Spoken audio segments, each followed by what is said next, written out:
নমস্কার, সবাইকে স্বাগত জানাই। আমি আজকে একটি স্কিন টিপস নিয়ে এসেছি, আপনারা বাড়িতে ট্রাই করবেন।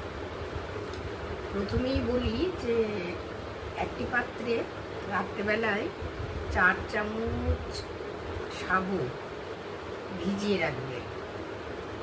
সকালবেলা উঠে সেই সাবু থেকে জল নিংড়ে ফেলে দেবেন, দিয়ে ব্লেন্ডারে ব্লেন্ড করে নেবেন এবং তার সাথে কিছু পরিমাণ হলুদ এবং কিছু পরিমাণ অলিভ অয়েল মিশিয়ে নেবেন। নিয়ে কেউ গুঁড়ো হলুদও মেশায়, আবার কেউ কাঁচা হলুদটাও মেশায়, যার যেরকম সুবিধে হবে তো আপনারা এটা করবেন। মিশিয়ে নিয়ে ভালো করে ফেটিয়ে নিয়ে তারপর হাতের তালুতে নিয়ে ডলে ডলে রোগড়ে রোগড়ে তারপর ত্বকে আপনারা মাসাজ করবেন।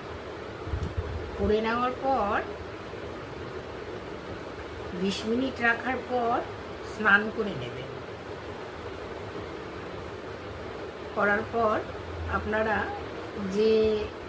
যেটা ক্রিম মাখেন বা ময়শ্চারাইজার মাখেন বা ফেয়ারনেস ক্রিম মাখেন, যার যেটা ইচ্ছে মেখে নেবেন। অবশ্যই আপনাদের ত্বক ভালো হবে এবং গ্লো দেবে। তো আপনারা ট্রাই করুন তাহলে।